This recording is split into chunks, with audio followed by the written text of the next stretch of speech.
Hello hi friends, welcome back to my YouTube channel. ಬನ್ನಿ, ಇವತ್ತು ನಾನು ನಿಮ್ಮೊಂದಿಗೆ ಉತ್ತರ ಕರ್ನಾಟಕದ ಸ್ಪೆಷಲ್ ಆದಂಥ ಜೋಳದ ಅರಳು ಹೆಂಗೆ ಮಾಡೋದು ಅಂತ ತಿಳಿಸ್ತೇನೆ ರೀ. ಯಾಕಂದ್ರೆ ಈ ಒಂದು ಶ್ರಾವಣ ಮಾಸದಾಗ ನಾಗಪ್ಪನಿಗೆ ಹಾಲು ಎರ್ಯಾಕ ಈ ಒಂದು ಜೋಳದ ಅರಳ ಬೇಕ್ರಿ. ಯಾಕಂದ್ರೆ ಉತ್ತರ ಕರ್ನಾಟಕದ ಕಡೆ ಜೋಳದ ಅರಳು ಮತ್ತು ಗೋಧಿ ಹಿಟ್ಟಿನ ತಂಬಿಟ್ಟು ನೈವೇದ್ಯಕ್ಕೆ ಇದು ಮಾಡ್ತಾರೆ.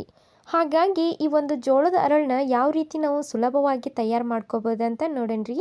ಈ ಒಂದು ಜೋಳದ ಅರಳನ್ನ ತಣ್ಣಿ ಎರ್ಯಾಕೆ ಅಷ್ಟೇ ಅಲ್ರಿ, ಮತ್ತು ಇದರಿಂದ ಉಂಡಿನೂ ಕಟ್ತಾರೆ, ವಿಧ ವಿಧದ ಉಂಡಿಗಳನ್ನು ಕಟ್ತಾರೆ, ಮತ್ತು ಇದರಿಂದ ಸಲಾಡು ಮಾಡ್ಕೊಂಡು ತಿನ್ಬೋದು. ಇದಕ್ಕೆ ನಾವು ಈರುಳ್ಳಿ ಬೆಳ್ಳುಳ್ಳಿ ಹಾಕಿ ಮತ್ತು ಇದಕ್ಕೆ ಕೋಸಂಬರಿ ಥರ ಮಾಡಿಕೊಂಡು ತಿನ್ಬೋದು ರೀ. ತುಂಬ ಅಂದರೆ ತುಂಬ ಚೆನ್ನಾಗಿರುತ್ತೆ.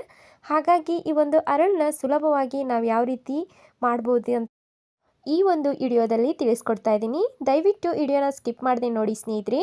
ಮೊದಲಿಗೆ ನೋಡಿರಿ, 1 ಬಟ್ಲಾಗಷ್ಟು ಜೋಳನ ನಾನು ರಾತ್ರಿನೇ ನೆನೆ ಹಾಕಿದ್ದೀನಿ ರೀ. ನೀವು ಬೇಕಂದರೆ ಡೈರೆಕ್ಟಾಗಿ ಮಾಡ್ಬೋದು, ಇಲ್ಲಾಂದರೆ ಈ ರೀತಿ ನೆನೆ ಹಾಕಿ ಆದರೂ ಮಾಡ್ಬೋದು ಸ್ನೇಹಿತರೆ. ಹಾಗಾಗಿ ಖಂಡಿತ ನೀವು ಕೂಡ ಈ ಒಂದು ನಾಗರ ಪಂಚಮಿಗೆ ಸ್ಪೆಷಲ್ ಆಗಿ ಈ ಒಂದು ಅರಳನ್ನ ಟ್ರೈ ಮಾಡಿ ಸ್ನೇಹಿತರೆ. ಭಾಳ ಅಂದ್ರೆ ಭಾಳ ಮಸ್ತಾಗಿರ್ತೈತಿ. ನಾಗಪ್ಪಗೆ ತಣ್ಣಿನೂ ಇರ್ಬೋದು, ಮತ್ತು ಇದರಿಂದ ಏನಾದರೂ ಸ್ವೀಟ್ ಮಾಡ್ಬೋದು, ಮತ್ತು ಕೋಸಂಬರಿ ಮಾಡಿಕೊಂಡು ತಿನ್ಬೋದು ರೀ. ತುಂಬ ಚೆನ್ನಾಗಿರ್ತೈತಿ. ನೋಡಿರಿ, ಇದನ್ನ ನೀರು ಬಸದು ತೊಗೊಂಡಿದ್ದೀನಿ ರೀ, ಮತ್ತು ಒಂದು ಕಾಟನ್ ಬಟ್ಟೆ ಮೇಲೆ ಈ ರೀತಿ ಒಣ ಹಾಕ್ಕೊಂಡಿದ್ದೀನಿ. ಒಂದು 2 ರಿಂದ 3 ತಾಸಾದರೂ ಚೆನ್ನಾಗಿ ಒಣಗಬೇಕಾಕತ್ರಿ ಜೋಳ. ಬೇಕಂದ್ರೆ ನೀವು ಇದನ್ನು ಬಿಸಿಲಿಗಾದ್ರೆ ಹಾಕ್ಬೋದ್ರಿ, ಇಲ್ಲಾಂದ್ರೆ ಒಳಗೆ ನೆರಳಲ್ಲಾದರೂ ಹಾಕ್ಬೋದ್ರಿ.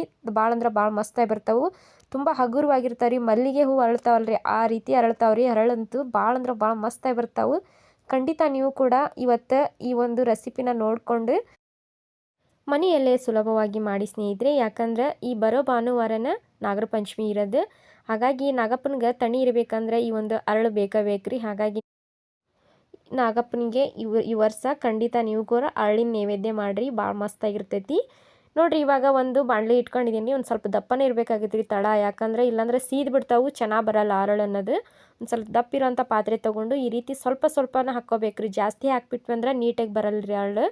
ನೋಡಿರಿ, ಒಂದು 2 ಇಡಿ ಆಗತ್ತಷ್ಟು ನಾನು ಸ್ವಲ್ಪ ಹಾಕ್ಕೊಂಡಿದ್ದೀನಿ ರೀ. ಇವಾಗ ಇದನ್ನು ಒಂದು ಸ್ವಲ್ಪ ಲೋ ಫ್ಲೇಮಲ್ಲಿ ಇಟ್ಟ ಮೊದಲಿಗೆ ಬೆಚ್ಚಗೆ ಮಾಡ್ಕೋಬೇಕತ್ರಿ. ಚೆನ್ನಾಗಿ ಬೆಚ್ಚಗೆ ಮಾಡ್ಕೋಬೇಕಾಕತಿ. ನೋಡಿರಿ, ನೀಟಾಗಿ ಇದು ಹುರಿದು ಬಂದ್ರೆ ಈ ರೀತಿ ನಮ್ಗೊಂದು ಸ್ವಲ್ಪ ವಾಸನೆ ಅನ್ನೋದು ಗೊತ್ತಾಕತ್ರಿ ಹುರಿಯುವಾಗ. ಅವಾಗ ನಮ್ಗೊಂದು ಸ್ವಲ್ಪ ಚಟ್ಪಟ್ ಅನ್ನೋ ಸೌಂಡು ಬರ್ತೈತ್ರಿ. ಅದು ಸ್ವಲ್ಪ ಸುವಾಸನೆ ಚೇಂಜ್ ಆತಂದ್ರೆ ಚಟ್ಪಟ್ ಅಂತಂದು ಸೌಂಡ್ ಬರ್ತೈತಿ.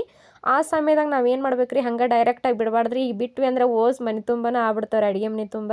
ಅದಕ್ಕೋಸ್ಕರ ಒಂದು ಕಾಟನ್ ಬಟ್ಟೆ ಇದ್ರ ಮೇಲೆ ನೀಟಾಗಿ ನಾವು ಇದು ಸೌರ್ಬೇಕಾಕತ್ರಿ. ಅಂದ್ರೆ ಅದು ಅರಳು ಅನ್ನೋದು ಒಳಗನ ನೀಟಾಗಿ ಇರ್ತಾವ್ರಿ. ನೋಡಿರಿ, ಇವಾಗ ಹೆಂಗೆ ಹಾಕವ್ರಿ ಅಂದ್ರೆ ಒಂದೊಂದು ನೋಡ್ತಿದ್ರಲ್ಲ ಪಟ್ ಅಂತ ಎಷ್ಟು ಚೆನ್ನಾಗಿ ಬರ್ತಾ ಇದಾವೆ. ಈ ರೀತಿ ಒಂದು ಕಾಟನ್ ಬಟ್ಟಿಲೆ ನಾವು ಇದು ಮಾಡಿದ್ವಿ ಅಂದ್ರೆ ಅರಳು ಅನ್ನೋದು ನೋಡ್ತಿದ್ರಲ್ರಿ ಮಲ್ಲಿಗೆ ಹೂವು ಅಳ್ದಂಗೆ ಅಳ್ಯಾವ್ರಿ.